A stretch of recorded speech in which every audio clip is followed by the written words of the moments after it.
2 weeks ago, I went to Thunder Hill Raceway during some of the hottest weather of the summer and my car overheated badly. Now, ever since then, I've been wondering what exactly went wrong. I don't know if it's this coolant temp sensor here. I don't know if my radiator is bad, if my thermostat is bad. And the best part is that I'm going to another track day in about 2 days, which leaves me about 2 days to both edit this video, finish this car, and get everything ready for that track day.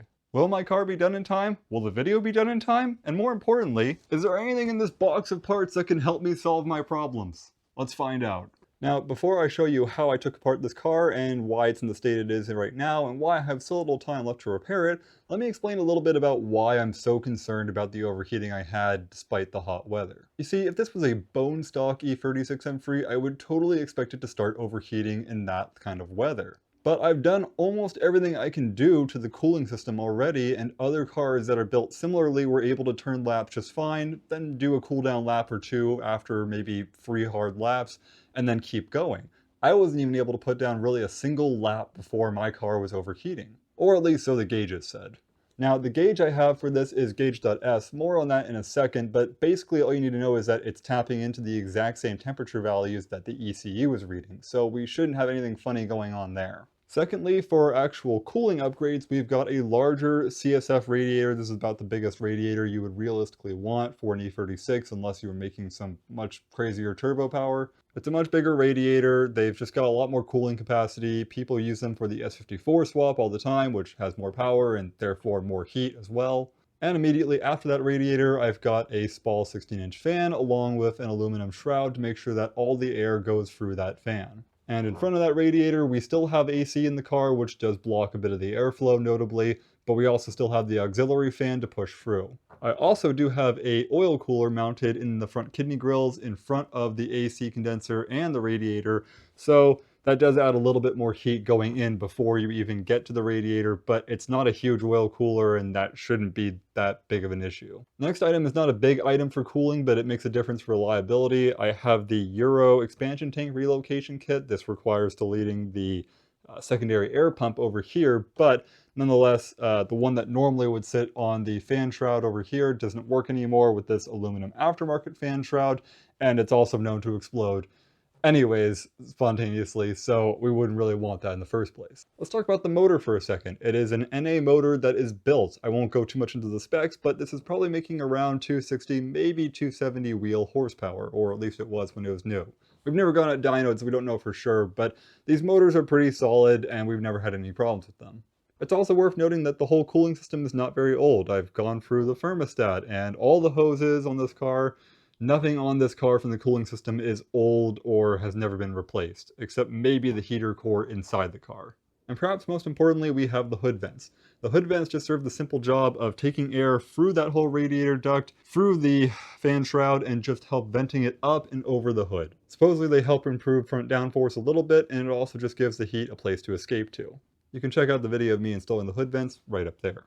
Now, the bigger red flag I have for all of this is that I bought most of this setup from a buddy. I mean, I bought the radiator and the fan shroud and the fan and all that on my own long before I had this motor swapped in particular, but this motor was a part of my friend Eric's build. He ran this exact motor with almost this exact same setup just on a sedan instead of a coupe. He was able to go 3 or 4 laps in hot weather at Button Willow, cool it off for a lap or two, and then keep going. So there's really no reason that this should be that bad off in 100-degree or 90-degree weather at Thunder Hill unless something is blocked or otherwise not working. As a matter of fact, he was actually running an even thinner radiator than I'm running now. He was running the Z3 S54 radiator, I'm pretty sure. It's kind of just an OEM drop-in radiator. It's a little bit thicker than what we got on the standard E36. So with all that said, this setup is very proven and I don't really know where the issue is yet. I've got a few possible culprits to check and we're going to go through those in order. But first, let's take a look at the gauge. I already made a separate video about gauge.s, and if you want to check that out, you can click here. The best way I can explain this thing in a nutshell is that it's basically similar to a scan tool in the way that it can pick up on values across the OBD2K line, but with an interesting twist. It's fully programmable and you can add features to it as you want. I bought it not just to be able to display the values that are already stored on the car, like coolant temperature, but also to be able to add other things like oil temperature and pressure without having to have any extra ugly gauges in my car. It seemed like a win-win of having functionality and aesthetics without any compromise between the two. Now there's a few ways I could have gone about testing this. The smarter way probably would have been to have bought an aftermarket coolant gauge, spliced it in, and then gone for a test drive to see if the values correlated or not. But that takes time, I'm lazy, and I have a track day coming up really soon. So instead, I went for a drive twice around the same loop, once with a scan tool and once with gauge.s. Oh, and by the way, for reasons I won't get into, I can't have both up at the same time, so I can't just watch them in real time, unfortunately. While doing this drive, I picked select points to call out values and record them later so that I could make a graph and see how it turned out. And that graph turned out something like this. As you can see, the two lines follow each other pretty closely, so I'm going to say that there's nothing wrong with gauge.s or my scan tool. The numbers themselves are also pretty reasonable for a 67-degree day. All of these peaks here are from when I drove uphill, and these troughs here are when I went back down said hill and had time to cool the car off. Oh, and this very sharp peak at the end may or may not have involved me going over the speed limit. Anyways, I'm going to say that there's probably nothing wrong with gauge.s measuring my coolant temperature and that that's not the issue here. Now that future Jason has told you what the results of that test were, let's move on to taking things apart and seeing if we can diagnose anything. First up though, we're going to pull the fuel bump fuse and just run the car for a few seconds because I am doing a fuel filter later.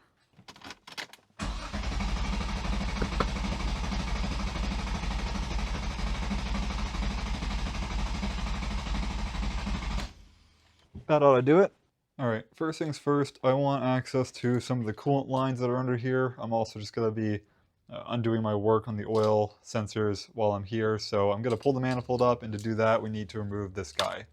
I'm just going to use a little bit of paint pen here to mark where these are right now. Hopefully they shouldn't move at all, but if they do, at least we'll have these marks.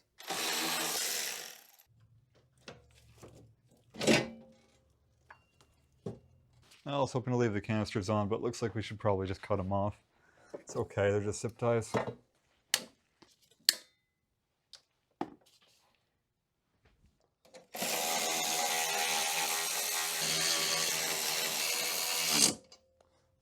Those aren't going anywhere. Next up, let's remove cruise control and the airbox.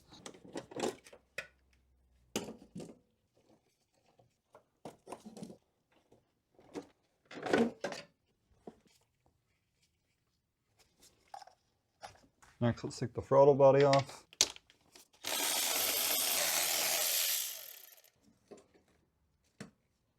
And moving on to the fuel rail, we've just got these O2 sensors. We need to disconnect. I marked mine with blue tape on one of them so I know which one goes where. Otherwise, your car will run funky. Not the good kind of funky either. Let's take off these two bolts.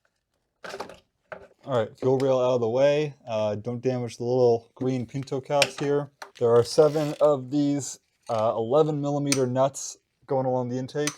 I'm just going to loosen them all up first. The last one in the back there might seem hard to get to. I like to take an 11mm deep socket and put it on my flexible ratchet, and usually that's pretty good for getting these out.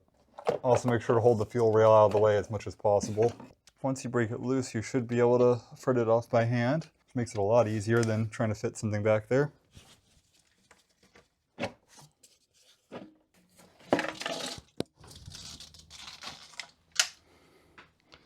And one intake manifold. Okay, so there's a few things I want to check in here. One is this sensor here. I know we probably ruled that guy out, but I mean, you can see it's pretty corroded here, so I just want to give it a test while I've got it in here. You can just hook it up to a multimeter and see the resistance between the pins. More on that in a second. While I'm in here, I want to fix this guy. This is the wiring for my OEM oil pressure switch. Plug came out a long time ago, and I've been having a hard time fixing it ever since, at least in a way that stays together.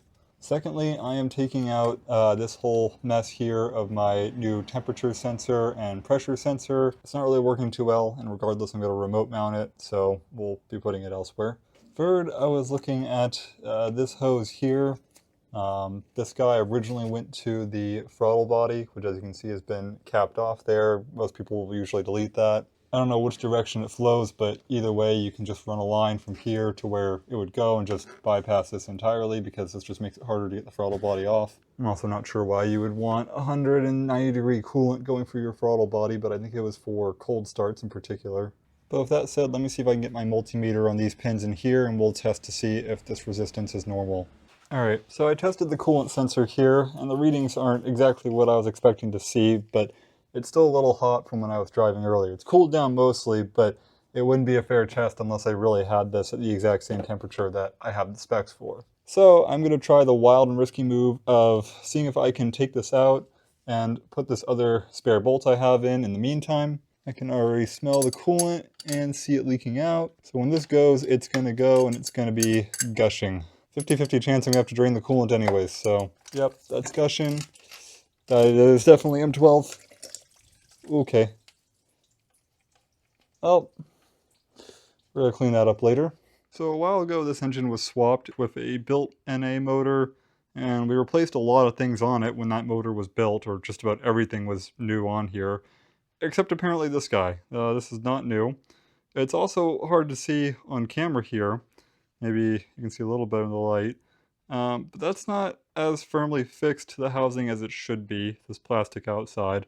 That shouldn't have anything to do with the signal strength because, well, that doesn't go to the metal bit here. But nonetheless, this is looking old and cruddy, and if I get a part in time, I'm going to replace this. If I can't get a part in time, well, let's hope I can get a part in time. Alright, so I rinsed the sensor under a bit of water, and should be at room temperature now, which is pretty normal. We're expecting to see, I think, about 6.5 kiloohms or less on the ECU side, and then about 2.5 kiloohms or less on the sensor that goes to the gauge. So 5.4 on that side, right? Yeah, 5.4, and about 2.196. You could call that 2.2 on that side. For my next trick, I need to take off the whole front end, and for that, it'll be easier to lift up the car, so let's get it up in the air. Alright, normally I'd start with the bumper, but my oil cooler is attached to that, so first we gotta get this panel off so that I can pull my oil cooler up and out of the way. Also unlocks this nice little space for tools up here. My oil cooler is held on by two tapping screws that go into the aluminum bumper. One is right in there, and the other is there, and I'm gonna get those out, and then we'll be able to take off the whole front bumper. And with the oil cooler loose, we'll just start popping off all the plastic panels here, and that'll give us access to the 4 bolts that hold the bumper. And if you have fog lights, make sure to disconnect them first.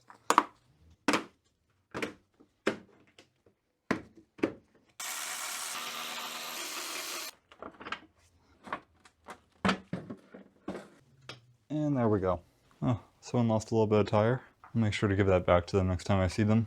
Alright, first problem you might have noticed in the Thunderhill thumbnail, if you saw it, is this guy right here. This is the wiring for the auxiliary fan, aka this fan right here. Ever since a certain incident a while ago where my bumper got torn off due to an animal on the road, this got torn off, and I've had numerous fixes at, well, numerous tries at trying to fix it, and it has never gone so well. And it seems like the last time I did this, I did not zip tie things up correctly because that and my new fog light wiring here both got caught up and taken out by the tire. So that's why these wires are just dangling like this. That said, number 2 that we're going to fix is this radiator ducting here.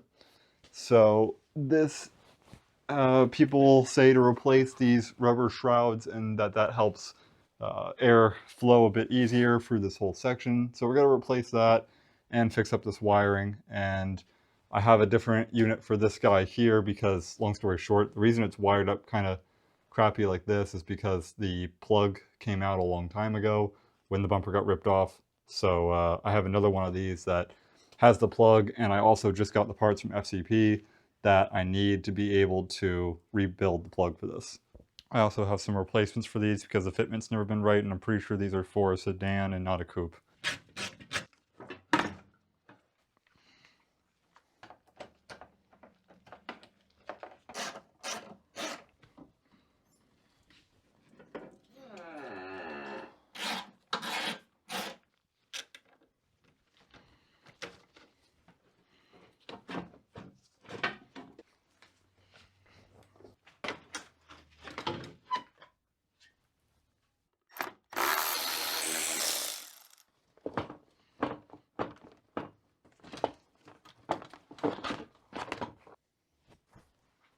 Alright, next up here we're going to take a look at my AC condenser. Now this sits in front of the radiator, which means that it heats the air even more. But what we're mostly concerned with here is that there's a few areas where the fins are kind of bent and blocking airflow through the condenser. So I'm going to take a small flathead screwdriver and gently pry these areas open just a little bit more. Gently. In the interest of time, I'm not doing everything on camera, but I figured I'd show you real quick. This is my new to me fan setup that still has the plug in place. I just bought this used off of eBay. And this is the new plug to go with it that originally scraped off along the road. I did make one mistake though. Although this is the correct plug, it goes in there perfectly and clips in, I retested. I bought these wires here to come out of it, which are the right pin size, but should not have this right angle. They do not fit in here all the way and snug in tightly with that right angle in there. They should have been straight.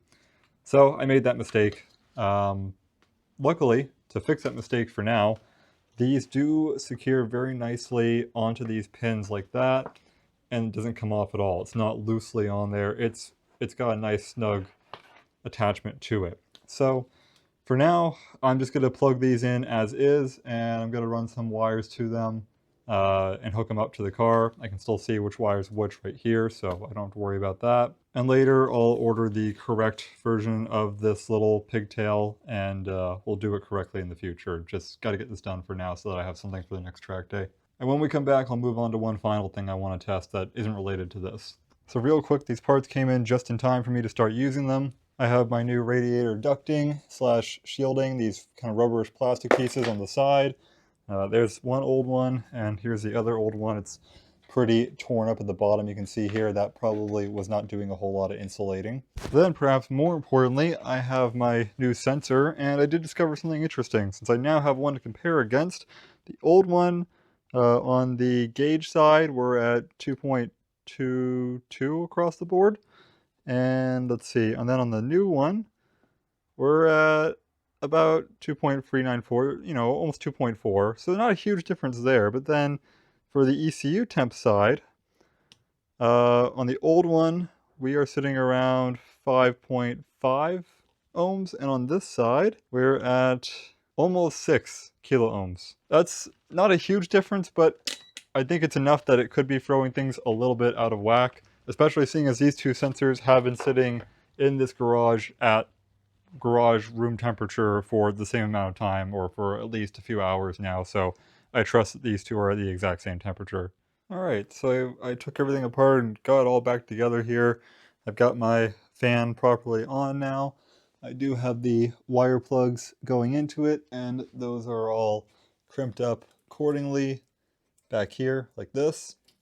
I'm going to take both my fog light wiring that's also repaired and lengthened up so it has enough slack in it. I'm going to take both of these two and zip tie them back in there. You can see I also have the new ducting in place on either side. I did check that my oil cooler lines will roughly fit through this slat here. As for the AC vents inside, they don't look any worse. There are a few areas that you won't be able to see in here that are still kind of bad. To be honest, I don't think this is where the most of my gains for cooling are going to be. You know, that was all a lot worse, believe it or not. It's better now than it was before. So we made improvements there. Let's see, I also took the time to replace the coolant temperature sensor while I'm in here, and I fixed up my wiring for the oil pressure switch. So for now, I'm just going to go ahead and install my kidney grill and the headlights. I'm going to leave the bumper off so that I can get under the car easier to do an oil change and a few other little things, and we'll put that on last. That said, the next item I want to tackle is the thermostat. More specifically, I'm just going to remove my thermostat. I got this advice from the head instructor at the track. He said that it wouldn't be the worst thing to do in the world as long as I'm not really street driving the car that much, which I'm not. I wouldn't really recommend doing this for any kind of street car because it'll make your car take a lot longer to warm up, and it might never really be at temperature if it's colder weather out, unless you do some harder driving. That said, I'm mainly interested to see if that thermostat is actually opening and closing accordingly, so this is really more of a test just to see if things are good, and regardless of whether or not that thermostat is good, I'm probably taking it out, at least for the next event, and if I really feel the need to have a thermostat in general, I'll put one back in later.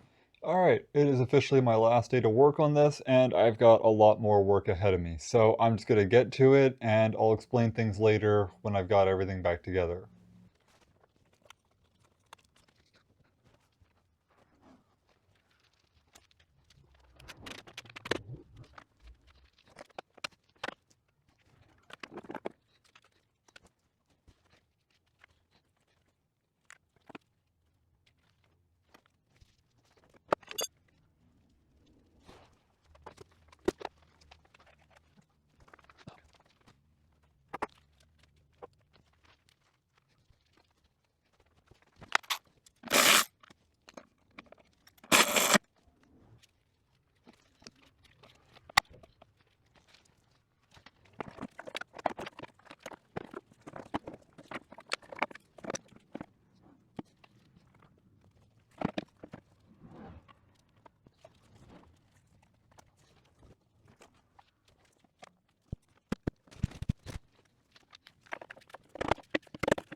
Alright, that's just about everything done for the intake. I'm not going to go ahead and put in the air box yet because I need to work in this area over here.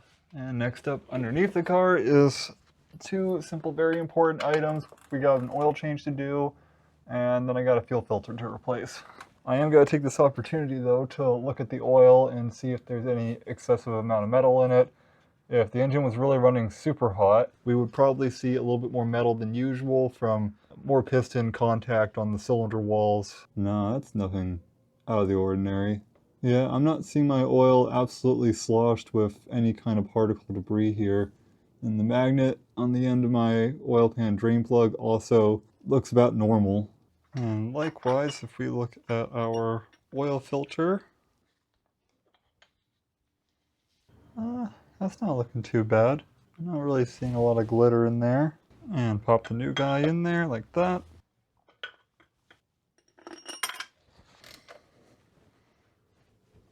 Good and tight.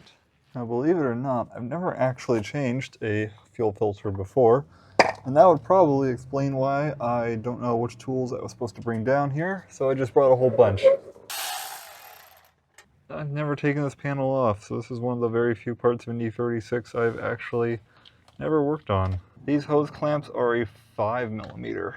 It's one of the smallest you'll see on this car. Now, I already depressurized the system before we took everything apart, but I still don't fully know what to expect here, so I'm gonna disconnect the back side here and try to stay out of the splash zone. Okay, that's not too bad at all. Ugh, the smell. It's always the smell. Surely this bracket comes off, no? Yeah, that's on there tough. Ah, I never thought a fuel filter would be this hard. And there's the fuel that kept dripping out. Just gonna let that drip for a second. Is there a direction to this? I don't think there is. The old one, oh, that one is an arrow. Yep, there's an arrow on it. Okay, I was gonna put it in the right way regardless, but there is a direction on it. Pay attention to that. Oh man, I know you guys are just watching a YouTube video at home, but it smells under here. Gasoline is probably my least favorite fluid to work with, and I probably don't need to elaborate why. It's because of the smell, that's why.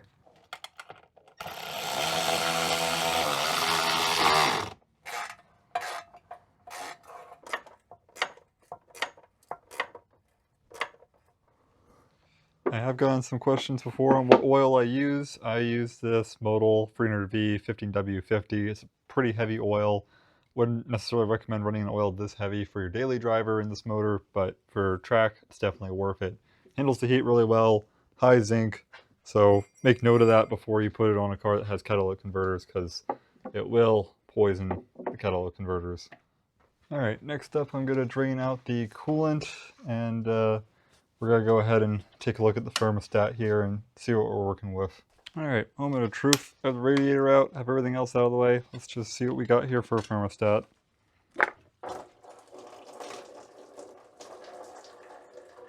Well, that's a lot rustier inside than I was hoping to see, but I'm not seeing anything blocked. As for the thermostat, not quite what I had hoped, but pretty sure the arrow was supposed to be pointed up on these, right? Because that arrow was pointed down, like completely down. Oh, I didn't think about the seals. Uh-oh. Hope I don't need new seals for this. Oh, I might need new seals for this. Uh-oh. Oh, it'll be fine. Everything will be fine. That said, I might have a new housing out back, so let me go check. So I do have a new housing here, which is good, although I don't have the seals for it. So I'm gonna go look around at some part stores online and see if there's anything local. If not, then I'll just reuse what I have and we'll replace it down the road if it becomes an issue. So no one has the seals locally, but the seal came out kind of easy. It didn't tear or anything. It doesn't feel hard or brittle, so I just decided to take it out, put it in. I'll do the same thing with the other rubber O-ring.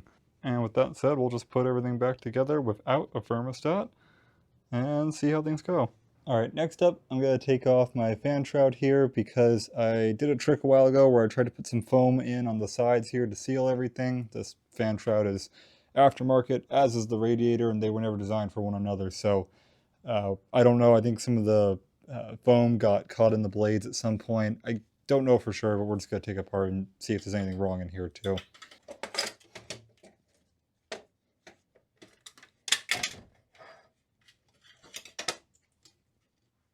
Yeah, so a lot of this foam didn't really stay in place, and I'm going to take this time to just pull a lot of this out of here. This wasn't really that worthwhile of an endeavor. Although some bits of it really did do a good job of sticking, so well, at least there's that. The reason I was trying to put foam in here originally is because there are these big gaps here along that edge. You can see kind of behind this radiator hose, it's there. It's pretty bad going down that whole side, and I can't see where it's at under here, but it's also not great. So I was just trying to get that fitted up a little bit cleaner because the alignment on this, even when I have it in, screwed in on both sides, does not seem to be perfect, to say the least. I'll probably end up designing something of my own to go in here later on. But with that said, I'm just going to get back to putting everything back in here, fill up the coolant, bleed it, and I'll be back when I'm done. And ta-da! I got everything all bolted up and ready to go. All it's left to do is just to put the strut bar back across and we'll be ready. I haven't gone for a test drive quite yet, but I have started the car a few times. Everything seems fine. I might need to bleed the coolant a little bit more, but we'll see once the car gets hot if there's any issues there. The gauge isn't coming up super quickly, but it is coming up at a normal rate, so I don't really see anything wrong there. By the way, my new corner lights are fitting a lot better than the old ones, at least on this side. It's flush against the fender here. It was not before. And then on this side, it's very much not flush. You can see there's a pretty big gap there, but I think that's not so much the corner light's fault or the headlight's fault. I'm pretty sure my entire kidney grille here is pretty shifted. You can see on one side here, it's a pretty smooth, perfect line, and on the other side, it's kind of inward and sticking in just a little bit more than it should. I I don't know why this whole piece is so off. I think really it comes down to these three bolts that hold it in place. So I'll have to take that back off at some point in the future and do it again. This is a track car. It gets taken apart and put back together all the time. So I'm not too worried about it. I'm also not too worried about the cosmetics of this car in general. I mean, just look at it. Need I say anything more about the condition of this car's cosmetics? But with all that said, it's time to go for a test drive. I'm not going to show it on camera because it's already sunset and I don't have much time or energy left to do this, but I want to get a video out for you guys, so let me go for a test drive and I'll tell you what happens and we'll go from there. Alright guys, car's out of the garage. I have just about everything packed up and ready to go for tomorrow's track day.